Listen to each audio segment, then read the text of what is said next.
మొన్ననే ఇక్కడ గ్యాస్ పేలి దాదాపుగా ఇద్దరు చనిపోయినారు. ఇద్దరి పరిస్థితి ఆందోళనకరంగా ఉంది. అది ఇల్లు కూడా కంప్లీట్ డ్యామేజ్ అయిపోయింది. గ్యాస్ పేలింది కానీ సిలిండర్ వెళ్ళాలి. దాని దెబ్బకు అసలు గ్యాస్ అయిపోయింది. చాలా భయంకరంగా ఉంది.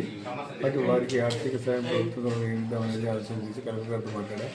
తర్వాత ఇల్లు పడిపోయింది కాబట్టి ఇల్లు కట్టుకోవడానికి కూడా ప్రభుత్వం నుంచి, లేకపోతే ఆయన ఏదైనా స్తోమతోటి కట్టుకోవడానికి లోన్ కూడా ఇప్పించి ప్రభుత్వం నుంచి అంత ఇప్పించి ఆయన ఇల్లు కూడా కట్టేయడానికి ప్రయత్నం చేద్దాం తప్పకుండా.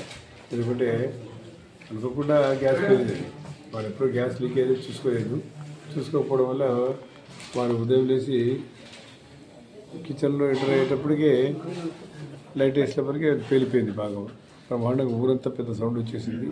ఊళ్ళో ప్రజలంతా అప్రమత్తం అయిపోయి ఏం పడిపోయిందో ఏమో అని చెప్పి వాళ్ళపై ప్రజలతో పోయి చూసి సహకారం చేశారు.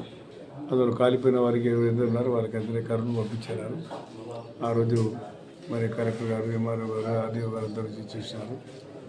వారికి ఆర్థిక సాయం కూడా ప్రభుత్వం నుంచి కూడా ఏదంతా ఆర్థిక సాయము ఇల్లు కట్టుకోవడానికి కూడా స్థానికంగా మాట్లాడి మాట్లాడి వారికి అందరికీ కూడా సాయం చేస్తారు తప్పకుండా. మరిన్ని లేటెస్ట్ అప్డేట్స్ కోసం చూస్తూనే ఉండండి NN TV news channel. Please share and subscribe.